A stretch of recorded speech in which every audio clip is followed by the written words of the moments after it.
The thought buffet comes back home, and does so that way we can talk about something that's extremely important, especially in American society, principally actually in American society, considering it's a very American problem. Now, foreign fans don't feel as though the thought buffet has closed its doors to you in this regard, because I'm sure that you've heard plenty about this on your news shows, or have seen plenty of people on your Facebook and Twitter feeds talk about this in some way, shape, or form that happen to beckon from the States. No, we're not talking about the concept of family. No, that's not the reason why I'm back here. I'm back here doing a little bit of work, so it's time to use the studio where it all began to talk about something that, well, is preventing a lot of people of truly having one article of happiness. And that's healthcare. Healthcare is actually a pretty big problem, and it's something that here in America, it's really only getting worse, principally because we're trying to, reform it.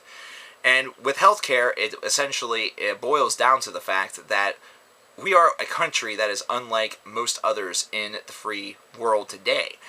This is a country that does not have any sort of free healthcare, either that or any sort of global healthcare for the, or not global, but countrywide healthcare for its citizens. It's instead something where people have the freedom in order to independently seek out different healthcare, and usually the prices are something that they have to really match on their own. And healthcare companies have definitely gotten, and insurance companies have definitely gotten the best of many United States, USA citizens over the course of the past couple of decades. Now, I'm going to take you on a little history lesson. I'm not necessarily saying that healthcare was ever completely and totally free, considering doctors have always needed, a little bit of something to help sustain themselves. We're not going back to like Little Women or Little House on the Prairie times here.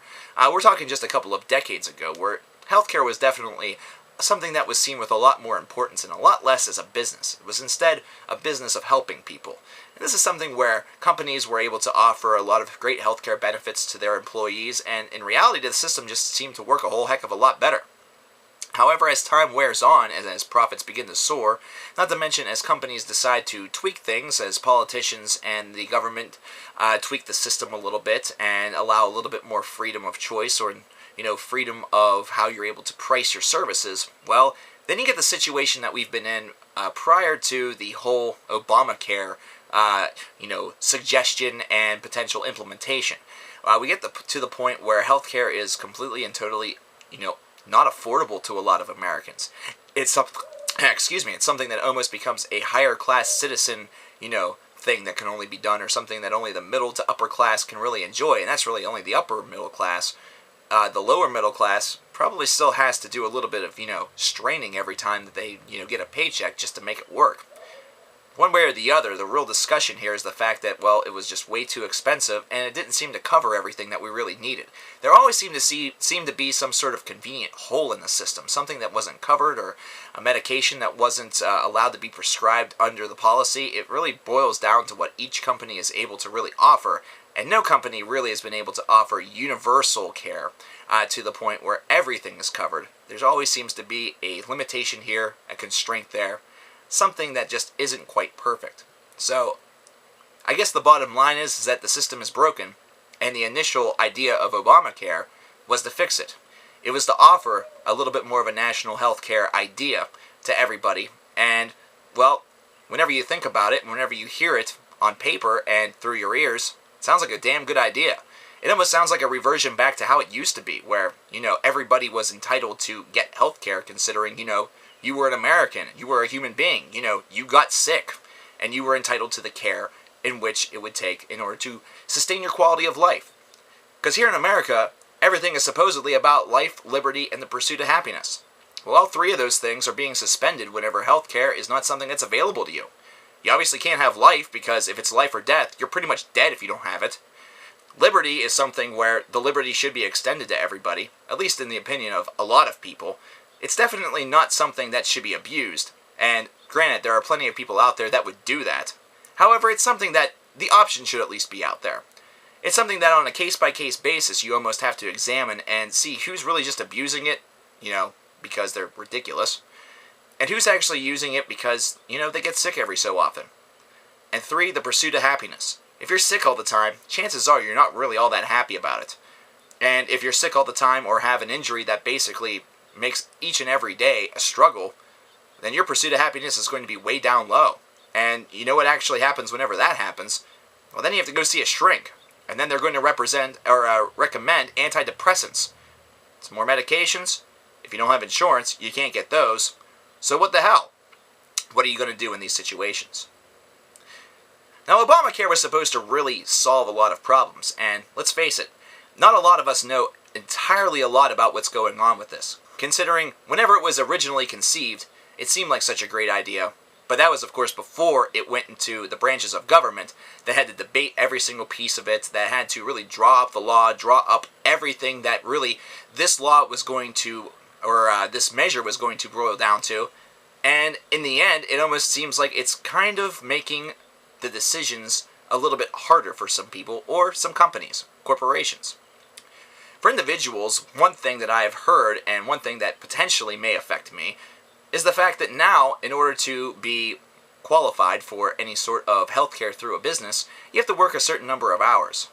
Now, for a lot of people, this is easy to do, considering you guys are probably under contract, and I'm sure that the guidelines are a little bit different for you. Not to mention you guys are probably getting a package already. It just means that the benefits may actually expand a little bit. But I'm going to give you a situation that is a little bit personal, but not exactly my situation. Now, for those of you who don't know, I work at a music store, and of course this music store is in a mall. It's not a standalone store. So there are other, proprietors of business in this mall, and one of them happens to be a bookstore. Now, we all know that because of e-readers and the internet and things like that, bookstores are probably not doing that well right now, and I know this one definitely isn't. However, the way that it used to be was that anybody who had a key, anybody who was able to make managerial decisions in the store was available for the healthcare options that that company was able to really give and offer. Now, because of this new change, it's a requirement where it's based around a certain number of hours that they work. And we'll just say it as an arbitrary number, it's 28.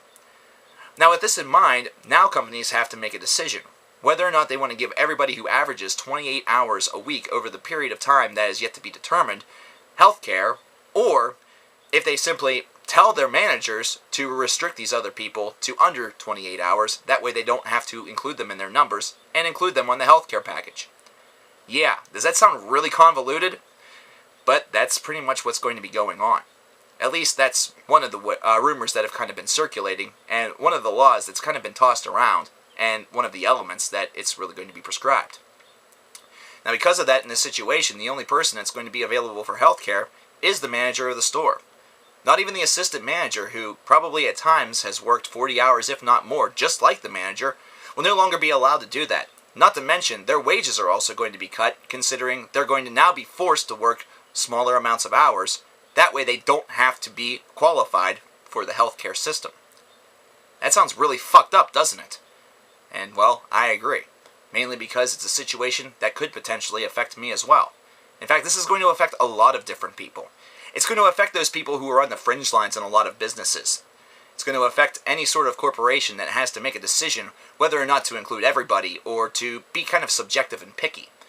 And whenever that happens, well, it's almost like finding a way around a law that's supposed to help.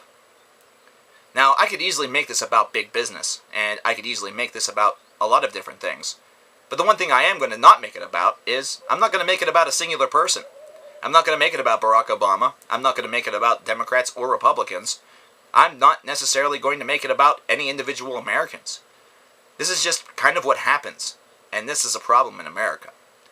You see, in America, we seem to find ways in order to kind of cost cut, and it usually, whenever that happens with businesses, that tends to mean that, well, either people lose their jobs or they're forced to make really, really tough decisions, whenever it seemed like before that they had a lot more, solid ground underneath their feet. Now, granted, there's a lot of different industries and things out there that are beginning to pick back up because the economy is, in fact, starting to move a little bit. However, at the same time, maybe there aren't that many options in their own area. Perhaps they're in a smaller area and they're already driving a good portion of time in order to get to their work, which, well, they're in one of these retail situations where if they go beneath 28 hours, it's just not going to be doable. Perhaps there's a lot of other situations that we need to take into account here.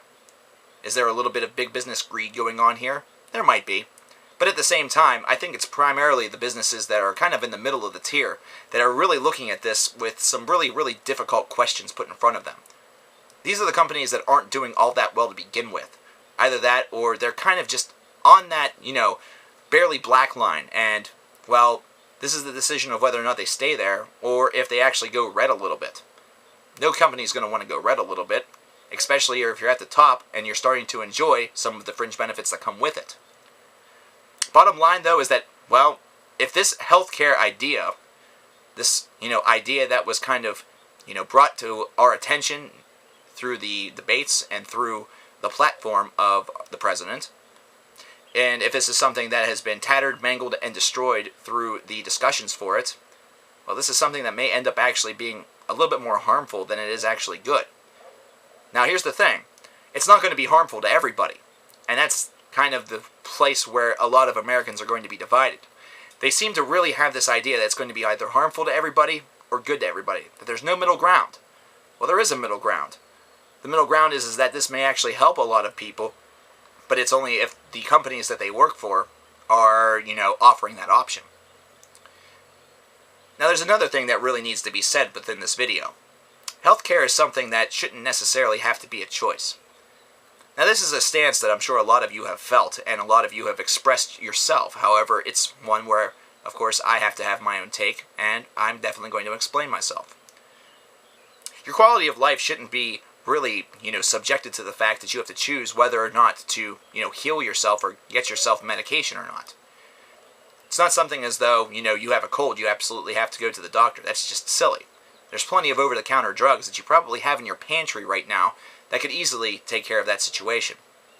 Sure, I know, they've really fucked up cough syrups and things like that, but still, they get the job done. However, this is something where if you break your leg and you don't have insurance, you should still be able to go to the hospital and not have to worry about having to pay a huge bill, maybe for something that you didn't even do. Perhaps you were the victim of an accident or something like that. You shouldn't have to tap dance around your life, avoiding things that are high risk, simply because you don't have insurance. Either that, or because you know that healthcare is not going to be guaranteed to you, or because simply you can't afford it. Now, I understand that the American dream does come with a little bit of a safety guideline. It's definitely something where your American dream should involve something that's safe to you and to your family. It should be something that definitely doesn't, potentially put you out on the streets or put you in danger. It's not like as though your American dream is to be a serial killer. If that were the case, your American dream would end you up in jail. But at the same time, if you were to decide to be a serial killer and accidentally stab yourself during a struggle, if you don't have insurance, you can't exactly go to the doctor. That way you can get some stitches. Now, I know that's an extreme case, but let's face it, the Thought Buffet was never here to talk cheap. We shouldn't have to tap dance around our lives each and every single day just to avoid that big accident. I shouldn't have to fear going up a ladder at work for fear that it's going to collapse and that's going to land me out of a job. It would actually be worse than just being out of a job. I don't have health insurance. I can't afford it, which means I wouldn't be able to get care. So what's going to happen to me? I'd have to go to the emergency room anyways, and then I'd have to pay off a huge bill. Healthcare is an industry that here in America is not that fair. In Canada, it is. In other corners of the globe, it also is. There are plenty of places around the world that offer universal healthcare to their citizens. It's seen almost like an extension of the government itself. Something that should be paid for by the government, and something that should be utilized by the government. And utilized also by its citizens. A healthy country is a thriving country. One that's able to actually make some big changes. Either that, or at least sustain itself enough. That way, they're ready for anything. In America, though, that doesn't seem to be the case anymore. It seems to be driven a lot more by money, by politics, greed, hell, even religion. Either way, no matter what the reason is, it's definitely something that's a problem. And definitely something that needs a rapid solution. The worst part about the solutions that have supposedly already been implemented is the fact that in a couple of years, that's whenever all of these guidelines will either A, take hold, or B, when all of this canvassing and different statistic keeping to make sure that people are qualified or not qualified to be on the healthcare plans of these companies actually take place. which means that each and every one of these laws could either be destroyed, repealed, or, enhanced, if you want to call it that, in the coming years. Maybe it's actually time that we take a look at healthcare a little bit differently. Maybe it's time that we look at healthcare as keeping our citizens alive. Because what's a country without citizens? Worse off, what's a country if all of its citizens are sick and can't get the help that they need to get well? Thought Buffet once again poses some tough questions. Some tough current events that, well, affect us all. Perhaps even this establishment itself. I close my doors to the Thought Buffet, but I constantly encourage the food of thought and the food of discussion in the comments. I'll see you guys next time.